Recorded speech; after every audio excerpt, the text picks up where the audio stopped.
Well, thanks for sticking around, everybody. And like you said, like we always say, that the post show is where we get to get extra geeky and really dive in. But today's topic wasn't very techy, right? We're talking about something that's technology allows, but we were mostly talking about the mindset and the choice to be a digital nomad, even though the technology and stuff has been out there for, maybe the past 10 years or so.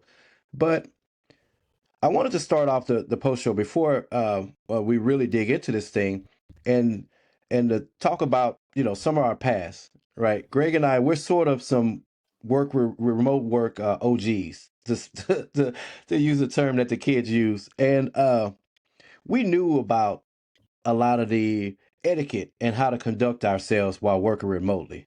Right, when COVID hit, all of a sudden we had an entire workforce of people that were forced to work at home, um, that weren't necessarily used to the things that that are required to work from home. So I mean, we had people showing up for meetings in pajamas. We seen the YouTube and the Twitter videos and things like that. People showing up in pajamas, looking like train wrecks. We had kids attending school, laying in the bed. Right, they didn't even bother to get out. You say, "Oh, I rolled out of bed and went to school." They didn't even roll out of bed. They just reached over, grabbed their device, their tablet, set it on their chest, and they were still laying in the bed in their pajamas. People engaging in illegal activities while in court, Yeah. right? I've seen, a guy rolling a joint and smoking marijuana in court, right? And the judge immediately sent an officer to go and pick him up. Um, Yeah, you don't get so to do many remote illegal and things. no remote for you. No remote Yeah, for you. yeah, we need you here in the courthouse. Yeah, yeah. So people just didn't know how to behave. So again, I say, Greg, uh, we're some work remote OGs, right? I remember laughing with Wendy several times whenever we would watch these videos and be like, Greg would have never allowed something like that, or we would have never had this problem back when we started. So, Greg, you were one of the ones that really pushed for a work from home program back before we had it at Stewart. And do you want to talk us through that process to creating a structure? And you work with us, you work with other people on the team and other departments and stuff. But we put together these rules and these guidelines that ultimately help you sell it to the execs, right? To Yeah. kind of put them at ease. Do you want to talk through some of that experience you had putting together this program? And this was pre-pandemic. Like I say, Well, we've been way at this. pandemic. Yeah, yeah, way pre-pandemic. So we were already working remotely and we knew how to do it. We had things like we had to get up, get dressed, right? It wasn't just because you weren't driving in the office, you didn't have to get ready. Yeah. We had to get we had to be dressed. We had to, be presentable, of course. We had to be able to um be prepared for meetings and things like that when we were on Linked or Messenger or whatever it was called at the time. So talk us through some of that you put together for us. And again, that sold it to the execs and we were able to work remotely. Now me and you, we still had to be in the office for whatever reason most of the week. That's how we spend more time together than anyone else on the team. But talk us through some of that. Yeah, so it actually started when I was at the bank. We had Visa had a Visa signature card, Hmm. black card, whatever you want to call it, offering, right? But in order to sell that card, we had to have 24/7 support. Right. And so as we got ready to launch that, it was like, how are we going to do that? I mean, I was in Houston at the time. So we had call centers in Houston, Salt Lake, and a very, very small town in southern Utah. Hmm. And So the two time zones, Houston, and so it was just those two time zones having to yeah, support people in on London time. I forget the name of that time zone, but yeah, but yeah, anytime, right? I any mean, time we zone. had to Yeah. have 24/7 support, period, end of story. And so the question was, okay, how are we going to do this? We didn't want to, I mean, our offices were in downtown Houston. You really don't want to staff 24/7 in Yeah. downtown Houston. Do you want to do it out in Salt Lake even? No. So the question became, okay, how do we do this? And so we went through this whole thing, and this is banking information, right? This is not, I'm just doing IT support and don't have access to any real confidential systems. We have access to banking systems. Right. And today it's commonplace, but back then it absolutely was.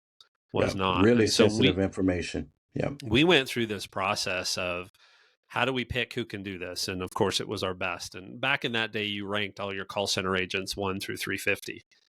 So it was going to be, you had to have a certain ranking and had to be trained and all that kind of stuff. But we went through Mhm. this process of things like you have to be able to turn on your webcam at a moment's notice. You Right. can't have any paper on your desk at all, period. End of story. So if I say Right. turn on your webcam now, you had to be able to flip that thing on. And if you had any paper, even if it was a scrap piece of paper or your daily planner or a book or whatever the case may be, right? So we had Right. to put those kinds of rules and guidelines in place to protect data. Now, of course, we had to put all the computer systems in place. How do you connect people up? And back at that point, we provided all of the computer equipment, Right. right? The phone, the everything had to be secured, connected in. We had to put guidelines around internet connections. And this was the whole debate between DSL versus cable internet. DSL could be fast, but depending on where you were, it might be too far away from the hub and then it wasn't stable. And Right. so there were all of these kinds of things. And so by the time I got to that point at Stewart where we were doing IT support, which is a whole other ballgame, Hmm. I had already been through this rodeo in a much more strict environment. And there was probably 5 to 7 years between those, and technology moved a long Right. ways. Really I mean, fast. Yeah. one of the biggest things was iPhone happened in between Right. those two things, right? So Right. And that voice was over part of it. IP systems too really, really Hmm. picked up. Yeah. So I had the experience, right? I was able to take that in and say, okay, I've done this before at a bank. It was way more strict, way more way harder to do, and it was successful. So here are the bits and pieces that we needed to have here, and we did. We had all of those things, right? You had to be able to do video, and you had to be able to be online, and we could track. The difference with the call center is as soon as you signed in the phone, we knew exactly what you were doing, right? Right. I mean, that was kind of the way it went. But we had to define which jobs. Jason's joking around about he couldn't because he had to manage the phone inventory, right? I Right. mean, he had to physically be there to wipe devices and issue new devices and handle it was almost, sort of Genius Bar like, because it wouldn't be uncommon for an exec to wander down to our floor and hand Yeah. Jason a phone and say, fix, I'll be back in an hour kind of thing. Right. It So, was literally like a bar. My desk was almost like a bar. It had like a yeah, countertop around, and it kind of had like a corner, like a curve, and it was a bar. And people would come up to the bar and bring their broken devices and set them right there. So yeah. yeah. So we worked through all that kind of stuff, and that's not the focus today, right? I mean, there were no best practices back then. That was the No. struggle, right? Today you Right. could go pull. I mean, you could go to your security provider, whatever, whoever provides your security software. You could go to your MDM provider. You could go to Verizon or AT&T or any of these other companies today and say, "Hey, we need somebody to help us with best practices on allowing work from home." And there Hmm. was none of that. And some of that happened the same thing when the pandemic hit and, March, they closed everything down, right? It was, oh my gosh, Right. what are we doing tomorrow? And so they had to do a little bit of that. But yeah, we had the best practices in place. And so I don't have a problem with this. So my personal philosophy, is, do I care where, when? No. Are you getting your job done? Yes. If it requires you to be hand on and present, then you got to be hands on and present. But like that example I talked about of the person that worked for us that um, wanted to go work in Germany, I could care Right. less. Right. I knew exactly what she would be working on. She had deliverables. I could track everything that I needed to track for her productivity and all that kind of stuff. And I trusted her. So I Yeah. didn't care. Yeah, go work in Germany. And if you're going to be on the train and one day you're telling me you're working from a cafe sitting next to the Eiffel Tower, awesome. Right. Right. I just Mm. don't, that's my personal philosophy. And I think there's more of that today. There definitely was not that. And Yeah. Yeah. that's that cultural shift, right? That had to happen. The tech was there, but that's that cultural shift that we had to work through. And we had to put computers in people's homes and realize that they weren't compromising banking information. You Yes. had to pick the right people, because if we had picked the worst of the worst, right, Yeah. then there could have been We wouldn't be issues. at But we wouldn't have been at the point that we're at now. Yeah. yeah, yep, So I remember too, you're right. It was a bit stricter back then. I remember we had to have a dedicated workspace, right? That was like number one or two on the list. And I remember my wife, so I didn't, and at the time, it's my daughter's room now, but at the time she wasn't here, it was my game room. And the closet in there was useless. We was using it for storage. And she gutted that closet and built a night, well, I built a desk, but she kind of designed a nice little workspace for me to where, my Aruba device was in there. It ran up through the attic. I had a Ethernet cable from my router up through the attic, down through the closet, and it connected to my phone and computer and all of that. It was set up perfectly. And then, like you said, we got to a point to where it didn't matter if we were at our yeah. dedicated space to be able to be Nobody else productive and could be things in the like that. room with you, Right? It had right? to be quiet. Yep. And this was the case at the bank too, right? Nobody else could be in the room with you, and the door had to have a lock. And in the case of people that had laptops, you had to be able to secure it in a drawer that had this. I mean, it almost back then it was almost like Apple's NDA and agreements to take hardware, Right.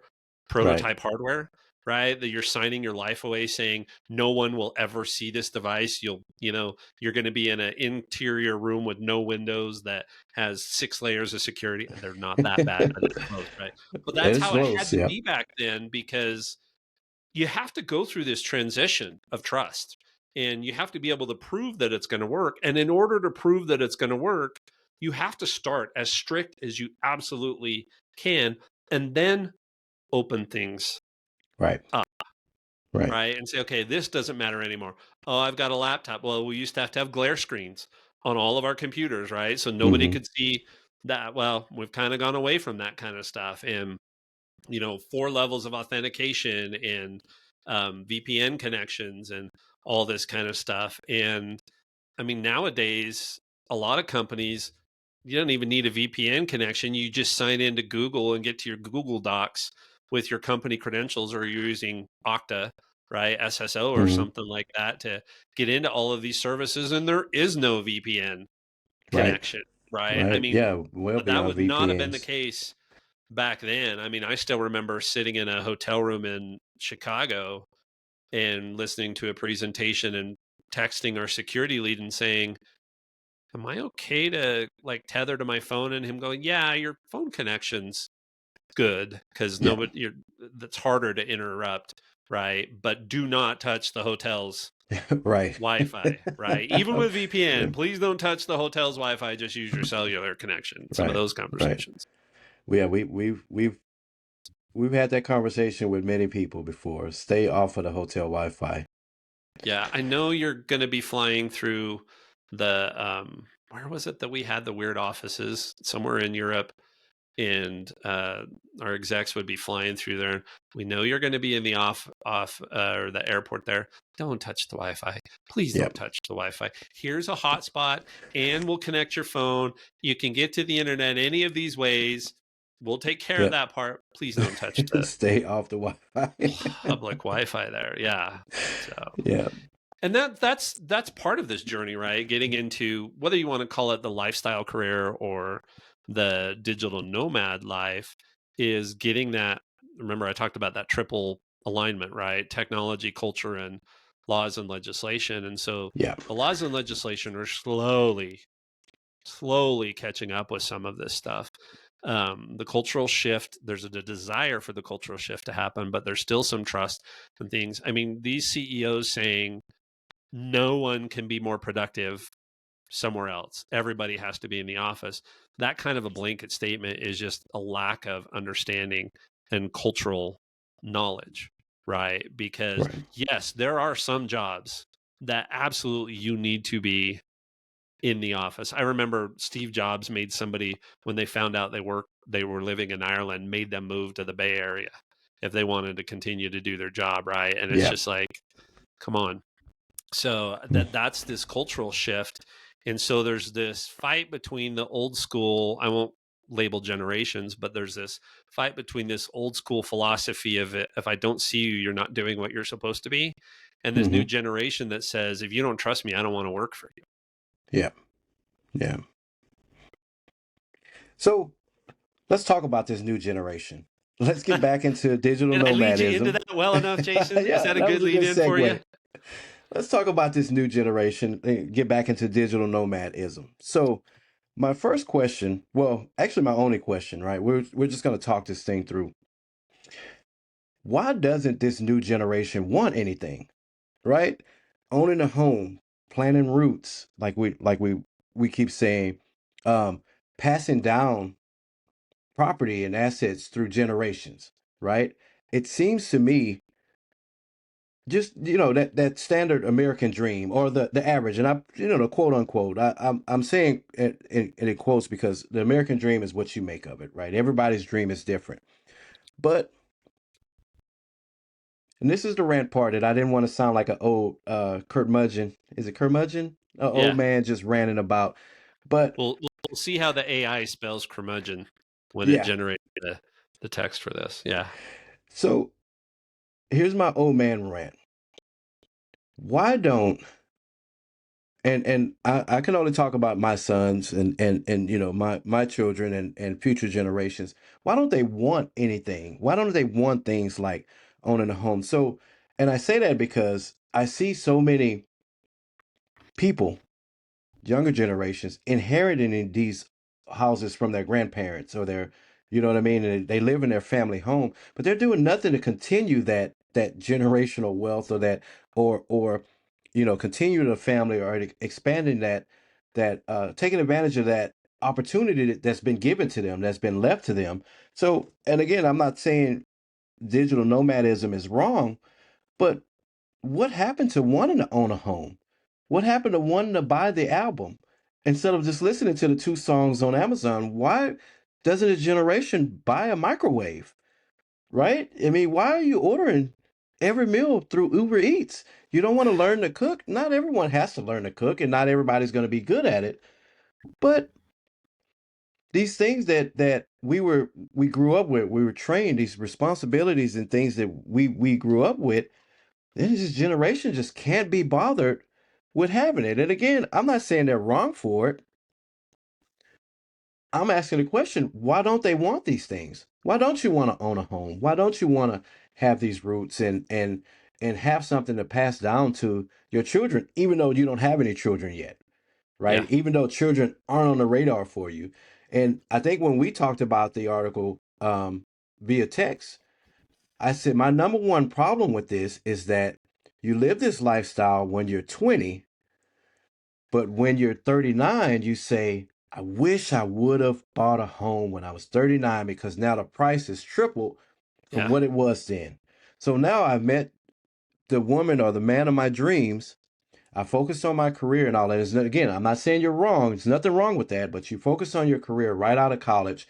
You lived in Maui for all of these years and you work for you work for Google, you know what I mean? And they allowed you to live in Maui and all of that. And you met the man of your dreams, and he says, I want to be a school teacher in Detroit. You say, okay, I love my husband. I want to move with him. So now you're here in Detroit, and yes, you can still work, but now again, everything, the property value is way out of reach.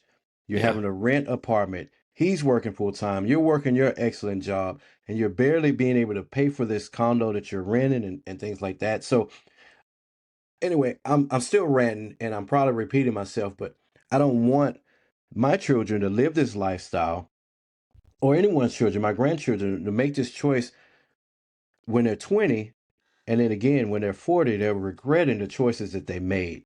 It's how I'm viewing this. You know what I Yeah. mean? Well, there's a couple of pieces to this. One, I think you've got to have some sort of a dream. Okay. Right. So I think number one, that might be one of the problems is people that just don't have plans. They don't have dreams. And so they don't know where they want to go to. They're just going to roll with life. Yes. Right. I think that's a little bit of a problem. Yes, you should enjoy the journey, but you got to know where the journey is taking you. Either the journey that you're on currently, where is it going to lead me? And I had a whole series of episodes about this on Leaders Lift. You've either got to know where the current journey I'm on is going to take me, or you've got to know that I need to get to a different journey because I want to go somewhere else. If you don't know any of those things, you're just going to Yeah. go with the flow because natural Go with the man flow. wants what is easiest. It's like water. Water's Right. going to take a path We of all least have that. resistance. Yes, Yeah. all of us, and it's hard to Yeah. overcome. The second problem that I've seen is that there's this entitlement thing. So Yeah. when I think of younger generations, I think they look at their parents and they think, well, I'm entitled to everything my parents have. They don't Yes. know that it had to be worked for. Or, and this is what scares me a little bit is, and I mentioned this earlier, is that they look at the quote unquote American dream, owning a home, having roots, you know, having stability, all of those kinds of things. A traditional And marriage. yeah, That's even another that, thing. Yeah. right? And it seems unattainable. Hmm. Put the marriage piece apart, set that aside for just a second. But if we're talking about financial stability and owning a home and being able to retire with a nest egg and pension or whatever the case may be, they Hmm. look at all of that kind of stuff. And because things are so expensive right now, and there seem no end to that, it just seems like I'm never going to be able to get there. And so you give up to a certain extent, right? Or you start Right. looking for alternatives.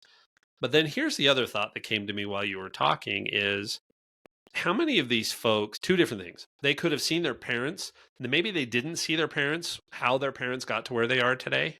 Hmm. Like I worry sometimes with my kids that, I've got a nice house and all this kind of stuff. And especially when I was working for a tech company, kind of did whatever I wanted, Right. right? And my Right. kids are starting to think about getting out of the house and getting jobs and all that kind of stuff. And they're saying, oh, I'm entitled to have those same benefits that dad had. But they didn't see or they don't remember how hard things were when we were managing apartments and my wife was doing daycare for 6 kids and I was working Right. full time doing security work and going to school full time just to be able to put ends meet on the table, right? Right. And Right. so they didn't see that struggle, but they see that where we're at now in life and they go, "Oh, I'm just entitled. All of that's just going to happen for me." So that's one potential Right. view. But the other view I think, and I think I understand this last one more than any of the others is maybe they saw the struggle that their parents went through and realized that dad was never home. Or when Yeah. dad was home, mom was gone because they were both working.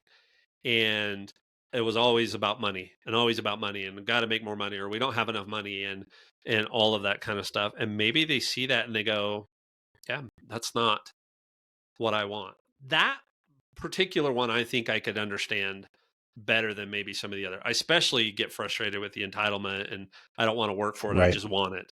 Right. Some Yeah. of that kind of stuff. I, to a certain extent, understand the unreachable piece because it just seems so overwhelming. Like I could hear it in Dustin's voice when he said, I will never be able to own a home.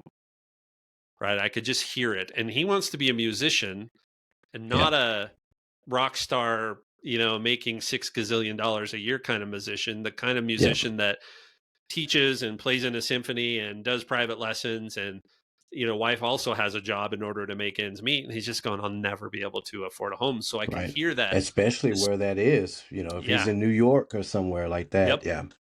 So I hear that and then like I said, maybe they just see this. And I think we do this to a certain extent. If we're never satisfied with where we've gotten in life and we've put in all this work, but we're always talking about what's next and what's next, and our kids are seeing, well, I've watched them struggle. I've watched mom and dad fight about Yeah. finances, or I've watched all of these things, or I've had them tell me, no, we can't afford that.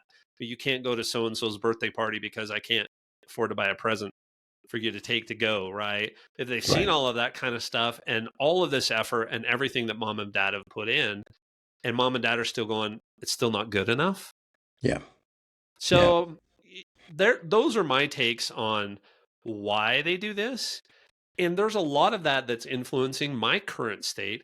There's a lot of that, whether you recognize it or not. I think you do, but whether you recognize it or not, there's a lot of that that's influencing what you're doing right Right. now with your own business, right? Which is just going, yeah, it's just not. And you're teaching your kids. I see the posts. I see your kids out working the events, and I see your Right. posts, your kids out there helping do this kind of stuff. So you're teaching them those kinds of things. Hopefully, they're picking up on the fact that they're picking up not just on what to do, but the why you're Right. doing this. Right. And that's my number one thing that I want my son to get. So when I talk about my own family, going back to the first points you made, I see both sides of it. My oldest son, remember, there's a huge age gap. My oldest son is 23, and my youngest son just turned 13, 24 actually, and 13. So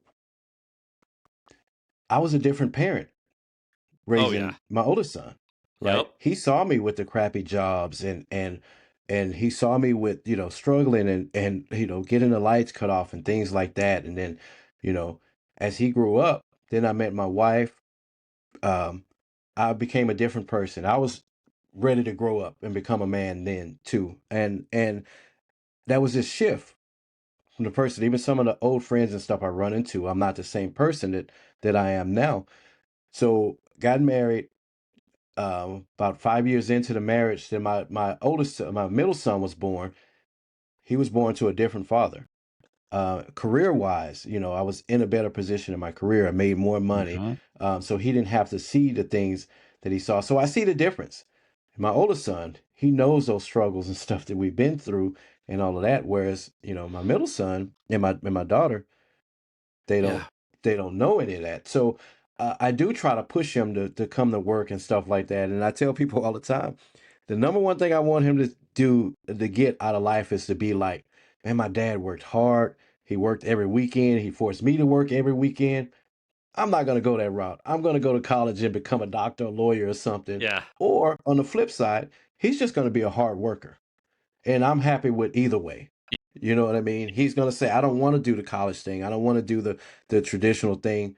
I'm just going to work hard and support my family and things like that. And either way, I'll be happy with. So as long Yeah. as he's not, like you mentioned earlier, I'm just going to go with the flow. They're going to leave me this house. They're old anyway. I always have a Yeah. place to live. I don't want to work hard for things because I know that I have these things. That entitlement thing, I don't want them to go through. So yeah, I kind of see both sides of that argue of that, that point of view. So you're right, but man, it just frustrates me that yeah, this, Yeah. we talked before, they're having less sex, they're having less traditional marriage, they're not having as many kids and stuff. What do they want? There's an element of selfishness to some of this too, Yeah, right? I want what I want, and I don't want to do that. I don't think I want to go into that because boy, you could really get me off right, right. on a tangent there. But I think if I think about what I would want, like you, I Wyatt will still talk about Saturday mornings when we would go help somebody move, or we'd Right. have somebody that needed clean up in their yard or something like that, and we would go out and do that, or we would go out and tear grass out of the front yard to put in rock, or we put literally around my house here, we have 13 tons of rock because we tore out a bunch of bushes and stuff like that and wanted less Hmm. maintenance, and he helped shovel all of that rock from the Right, truck to the wheelbarrow to spreading it out. And that was a summer, and so he remembers all of that kind of stuff, and I want them to do that. But what I wish I had taught them was that their own dreams and their journey, as long as they're willing to work towards them and go after them, that's what's important, right? And that they right, have to work for them. They can't just expect that it's going to come to them. And so I hope they get this. And I know we're probably running right at the end here, but if I think I lost my mom and my dad last right. year, right? And my mom lived with my grandma, so she didn't own any Yeah, real estate. Once they split, she rented for a long time, and then once my grandpa passed away, my mom ended up moving in with my grandma, and that was fine. They both needed each other, yeah, um, but she had no assets from a life of work, right? I mean, she right. worked when I was growing up. She went into nursing school and was a nurse, and rarely do I remember her not having to work, even when my dad was working. My dad was a school teacher.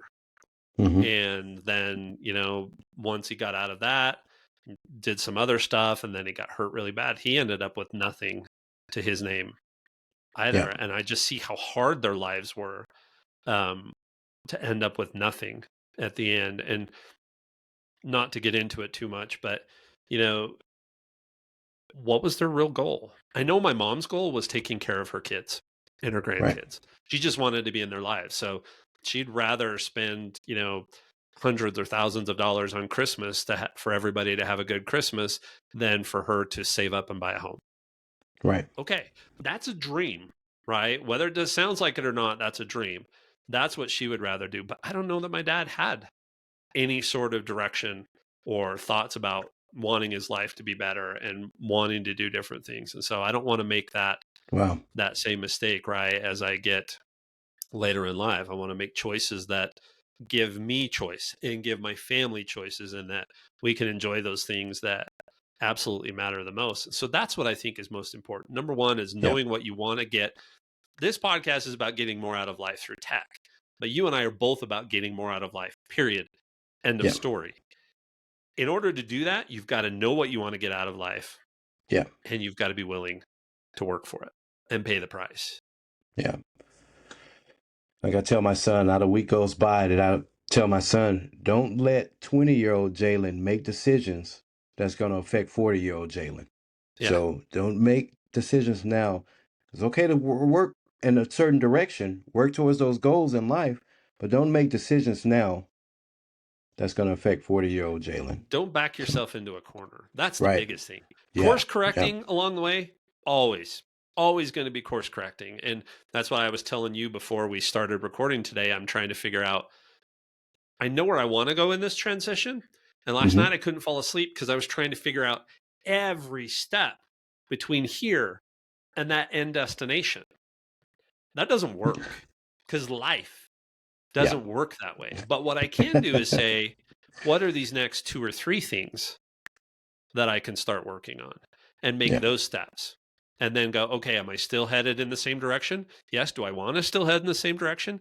Yes. Okay. Now, what are the next set of steps that we Yeah. need to do? And that's what I hope that my kids will do better than I did, rather, because I did much more of the, nope, I'm just going to go to work, and if I'm making super good money, doesn't matter how Yeah. miserable I am or how ornery I am when I get home, Yeah. or that I miss things from kids, or that 2 days after my daughter's born, I'm getting my wife telling me go back to work, right? That's not good. Yeah. And I No, it's regret not. those situations in life. And I'm trying not to do that with my grandkids. I'm a Yeah. different grandpa than I was a Yeah. dad. Yeah. That's why So, grandpas are so awesome anyway, right? yeah. Yep. All our experiences has led us to this position, so we can be better grandpas than we were fathers. So, Yep. Yep. all right, well, yeah, I think we've gone on long enough. Sorry to folks to hear these grandpas just rant about life and things like that. But thanks everyone for joining us, and we'll see you next week. Thanks, everyone.